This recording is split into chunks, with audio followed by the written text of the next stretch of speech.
నేను మీ గంటి ఉష. నా శ్రేయోభిలాషులకి, సబ్స్క్రైబర్స్కి, నా మిత్రులకి అందరికీ కూడా నా కృతజ్ఞతాభివందనాలు, శుభాభినందనలు. రామాయణం కథ వింటున్న పిల్లలందరికీ కూడా నా అభినందనలు. సరే, నిన్న మనం ఎంతవరకు చెప్పుకున్నాం? బల అతిబల అనే విద్యలు విశ్వామిత్రుడు రామలక్ష్మణులు ఇద్దరికి ఇవ్వడం అయింది. అలాగే విశ్వామిత్రుడి దగ్గర ఉన్నటువంటి అనేక అస్త్రశస్త్రాలన్నీ కూడా శ్రీరాముల వారికి ఇచ్చేశారు. రామావతార కార్యం ఆయనకి తెలుసు కదా, రాక్షస సంహారం చెయ్యాలని ఇచ్చేశారు. రాముడికి ఇస్తే లక్ష్మణుడికి ఇచ్చినట్టే. ఎంతో వినయంగా గురువుగారు ఇచ్చిన విద్యలన్నింటినీ ఏం చేశాడు? మీరు సూక్ష్మ రూపులై నా దేహంలో ఉండండి, నాకు అవసరం వచ్చినప్పుడు అవసరం వచ్చినప్పుడు యుద్ధ సమయంలో మీరు నాకు స్ఫురణకి వద్దురు కానీ అని చెప్పారు. అయిపోయింది. ఆ రోజున అక్కడి నుంచి వాళ్ళు యాగశాలకి వచ్చేసారు అనుకున్నాం కదా. ఆ యాగశాలకి వచ్చే మార్గంలో ఏం జరిగిందో చెప్తా చూడండి. వాళ్ళు ఎలా వచ్చారు? సరియు నది, అయోధ్యని దాటాలంటే సరియు నది ఉంటుంది. సరియు నది గంగా నదితో కలిసి సంగమించిన ప్రదేశం ఉంది. ఆ నది మీదుగా వాళ్ళు ఈ యాగ వాటికకి చేరుకుంటున్నారు.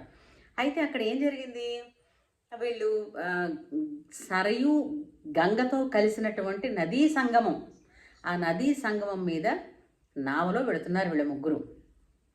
వెళుతున్నప్పుడు అయితే ఈ సరయూ నది ఎక్కడి నుంచి వచ్చిందండి అంటే, మానస సరోవరం ఉంది కదా, మనకి కైలాస్ మౌంటైన్ దగ్గర మన మానస సరోవరం ఉంది. అది బ్రహ్మ తను మనస్సు నుంచి సృష్టించాడు కాబట్టి బ్రహ్మ మానస సరోవరం అంటారు. అది ఆ మానస సరోవరం నుంచి ఒక పాయ వచ్చి అయోధ్యని కొంతవరకు చుట్టి అక్కడి నుంచి అది గంగతో కలిసి ప్రవహిస్తుంది.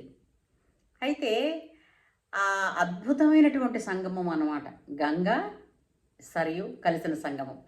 అయితే ఆ నది మీద వెళుతున్నప్పుడు నదిలోని ఆ జల తరంగిణులు, జలంలో వచ్చేటటువంటి శబ్దాలను బట్టి రాముడు అది నదీ సంగమము అని పోల్చుకోవడం, ఆ వింతైన శబ్దం ఏమిటండి, నదిలో నీటిపాయలో వస్తున్న శబ్దం ఏమిటి అని గురువుగారిని అడిగాడు. అంటే ఇక్కడ చూడండి, అబ్జర్వ్ చేసినప్పుడు కదండి అదేమిటని మనం తెలుసుకుంటాం. ఇప్పుడు సాధారణంగా బయటికి వెళ్ళిన తర్వాత అందరం ఏం చేస్తున్నాం అనంటే, ఎంతసేపు ఎక్కడికి వెళతామన్న డెస్టినేషన్లో ఉన్న దృష్టి తప్ప డెస్టినేషన్కి చేరవేసే మార్గం మీద తక్కువ ఉంటుంది. కాబట్టే బయట ఈనాడు ఇన్ని యాక్సిడెంట్స్ జరుగుతున్నాయి. మనకి రామాయణం వింటే ఏం తెలుస్తుందనంటే, స్పాంటేనిటీ. నువ్వు ఎక్కడ ఉన్నావో అక్కడ ఆ స్పృహతో ఆ పని చేస్తూ ఉండు, ఎక్కడుంటే అక్కడ. అది కదా కావాలి. అయితే అతను నది మీద పడవలో వెళుతున్నారు కాబట్టి నదీ ప్రవాహంలోనంటే అబ్జర్వేషన్ ఉండాలండి. ప్రతి వాళ్ళకి కూడా తమ చుట్టుపక్కల ఏం జరుగుతోంది, ప్రకృతిలో ఏం జరుగుతోంది అన్న అబ్జర్వేషన్ ప్రతి వాళ్ళకి ఉండాలి.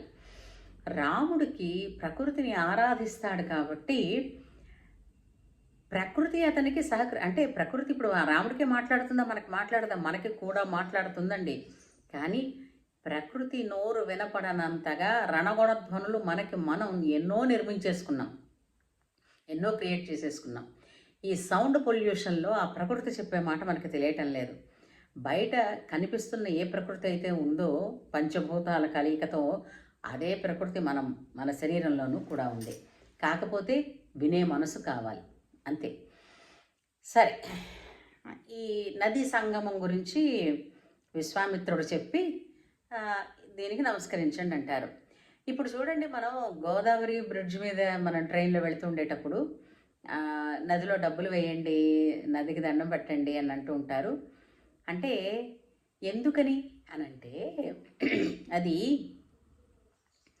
జలాధిష్టాన దేవత అని ఉంటారు. అంటే ఆ జలములను అధిష్ఠించి కొన్ని శక్తి దేవతలు ఉంటారు. ఆ శక్తిని మనం దేవతగా ఆరాధిస్తాం. ఆ నది మీద ప్రయాణం చేసేటప్పుడు నదిని కొంచెం హింసించడం అవుతుంది. హింస కింద. కానీ నదిని చూసారా, పడవ మీద వెళ్ళేవాళ్ళు తెడ్డుతోటి ఇటు అటు కొడుతూ ఉంటారు, వెనక్కి తోస్తూ ఉంటారు. నీరు వెనక్కి తోస్తూ ఉంటే పడవ ముందుకు వెళ్తూ ఉంటుంది. అలా ఎన్నోసార్లు నది మీద నీటి మీద దెబ్బలు కొడితేనే కానీ ముందుకు వెళ్ళదు. అందుకని ఆ విధమైనటువంటి ఇబ్బంది కలగచేస్తూ నిన్ను ఉపయోగించుకుని వెళుతున్నామని తెలియజేసే కృతజ్ఞత మాత్రమే నదికి నమస్కారం చేయడం. అదే మన వాళ్ళు ఏంటంటే రాగి కానియో ఒక రూపాయి కాసో ఉంటే మీరు అందులో వేయండి, దండం పెట్టుకోండి అని చెప్తారు.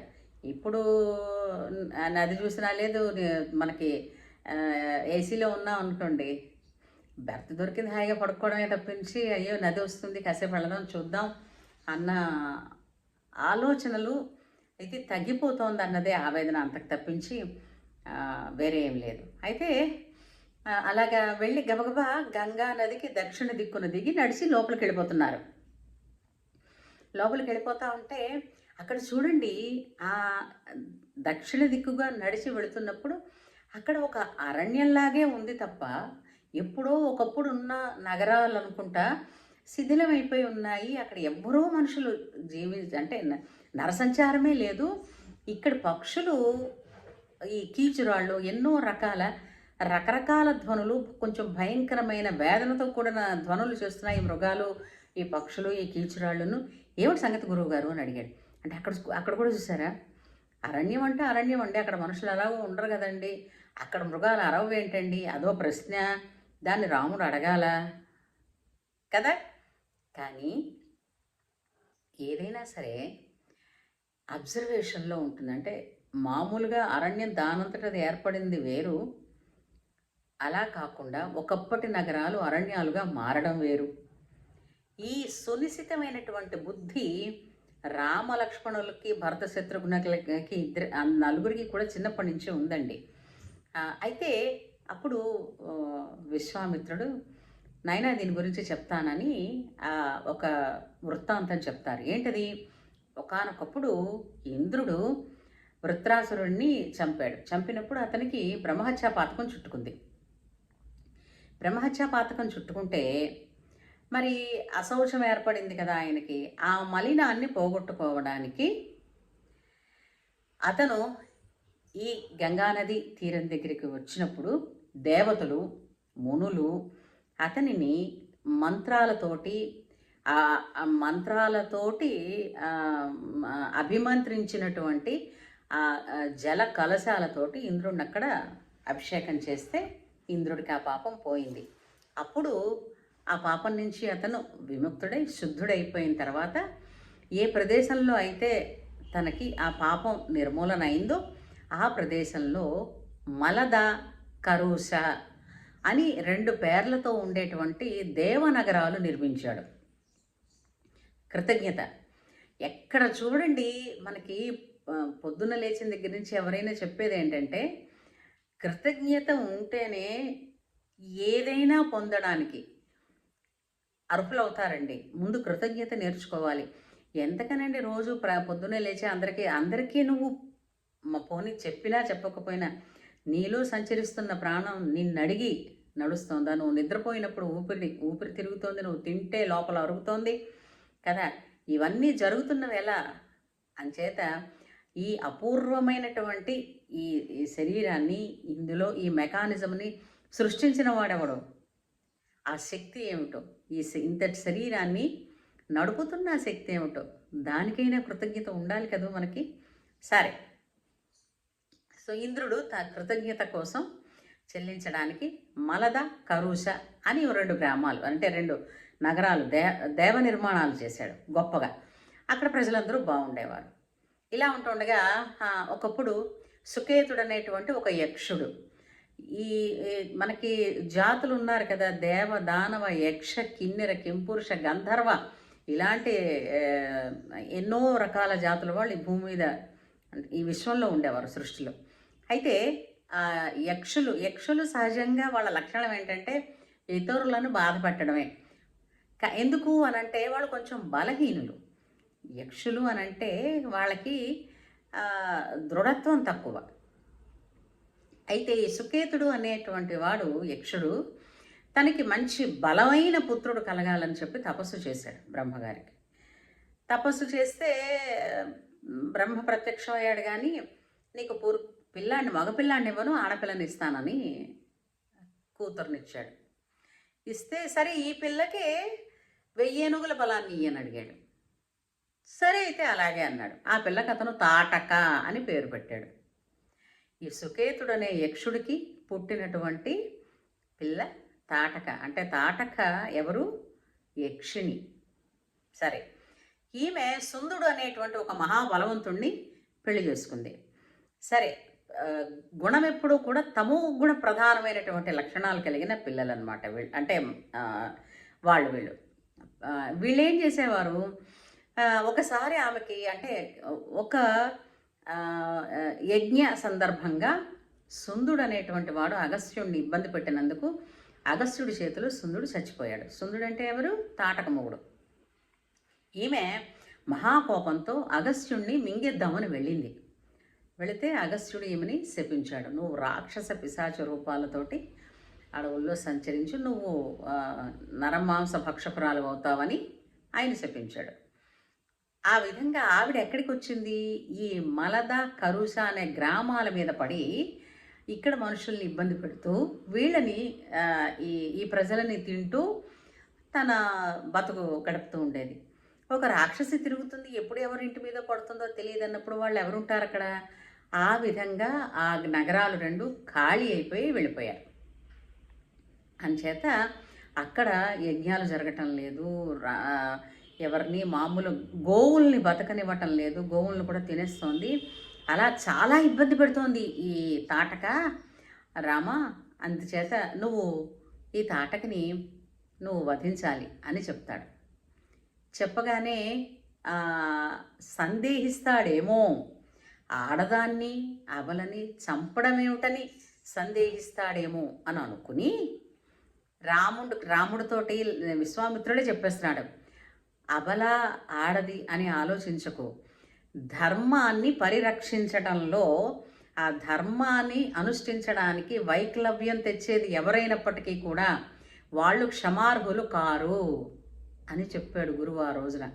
అంటే అక్కడ ఆడవచ్చు మగవచ్చు, ధర్మం జరగడానికి అంటే ధర్మం ప్రకారం గోవులు బతకాలి, యజ్ఞాలు జరుగుతున్నాయి, ప్రతి మనిషికి కూడా తన చివరి ఊపిరి వరకు బతికే హక్కు ఉంది కదండి. ఆ హక్కుని లాక్కునే వాళ్ళకి శిక్ష ఏమిటి కదా? ధర్మ పరిరక్షణలో శిక్ష ఎలా ఉంటుంది అని అంటే మరి వెనక ముందు చూడనవసరం లేదు. కాబట్టి రామ, నువ్వు తాటకను వధించవచ్చును అని అంటే చూడండి, రాముడికి తెలుసు యక్షులు అంటే బలహీనులు, అంటే ఏ జాతి వాళ్ళు ఎలా ఉంటారు అన్న సంగతి అతనికి తెలిసింది అని అంటే అది ఎంత విశేషమైనటువంటి ప్రజ్ఞ రాముడికి ఉందో మీకు అర్థమవుతుంది కదా. సో ఆ విధంగా తాటకని చంపమని విశ్వామిత్రుడు చెప్పడంతో నరసంచారం జరుగుతోందని వాసన పసిగట్టి తాటకి ఒక్క ఉదుటున వచ్చింది. అమాంతం సుకుమారులు అందంగా ఉన్నారు, వీళ్ళని మింగేద్దామనుకుని. అయితే ఇంతకీ మారీచకి కొడుకున్నాడండి, తాటకి కొడుకున్నాడు. అతను ఎవరు అంటే మారీచుడు. సరే, అయితే ఆ క్షణాన తాటకి రామలక్ష్మణుల మీదకి దూసుకొస్తూ ఉంటే విశ్వామిత్రుని ఆజ్ఞతో శ్రీరామచంద్రుడు మొట్టమొదటిసారిగా తాటక అనే రాక్షసుని సంహరించాడు. అంటే చూడండి, రాక్షస సంహారం అనే అవతార కార్యంలో మొట్టమొదటి రాముడు ఎవరిని సంహరించాడు అని అంటే తాటక అనే రాక్షసిని, అంటే యక్షిణి. ఆమె రాక్షస ప్రవృత్తితో ఉన్నందుకు ఆమెని సంహరించాడు. సో అక్కడ మళ్ళా ఆ నగరాలన్నీ ఎంతో అంటే రాముల వారికి పళ్ళు ఫలాలు అక్కడ అన్నీ ఇచ్చి వాళ్ళు ఎంతో ఆదరంగా వాళ్ళని, ఎంత చిన్నపిల్లలు కదా వాళ్ళకి చిన్నప్పుడు పూజ చేయడం అంటూ ఏముంటుంది, వాళ్ళకి చక్కగా 4 పళ్ళు ఫలాలు పెట్టి మీరు చాలా సంతోషం అయ్యా, మాకు మళ్ళీ ఇక్కడ బతికేందుకు అవకాశం ఇచ్చారు అని చెప్పి వాళ్ళకి వాళ్ళు ధన్యవాదాలు తెలియజేసుకున్నారు అక్కడ ఉన్న ప్రజలందరూ కూడా. ఈ విధంగా ఈ రోజున మనం తాటక వధ, తాటక అనే రాక్షసిని శ్రీరామచంద్రుడు వధించాడు. అక్కడ ప్రజలందరూ తిరిగి మళ్ళా ఆ నగరాలన్నీ కూడా కలకల్లాడుతూ ఉంటాయి, పూర్వ వైభవంతో వెలుగుతూ ఉంటాయి అనే విషయాన్ని తెలుసుకున్నాం కదా. ఇక్కడతో ఇవాళ ఆపి రేపు చెప్పుకుందాం మారీచ సుబాహులని ఏం చేశాడు, ఆ యజ్ఞాన్ని ఏ విధంగా కాపాడాడు రామచంద్ర ప్రభువు అని. సరేనా? జై శ్రీరామ్. మీరందరూ వినడమే కాదు, లైక్ చేసి మీ అమూల్యమైనటువంటి కామెంట్స్ని కామెంట్ సెక్షన్లో పెట్టి అలాగే నలుగురికి షేర్ చేయండి. రామ కథా సుధ అండి, ఇది అమృతం. ఎంతమంది అన్న వాళ్ళకి విన్న వాళ్ళకి ఉభయ కుశలోపరిగా ఉంటుంది. ధర్మం రక్షతి రక్షిత.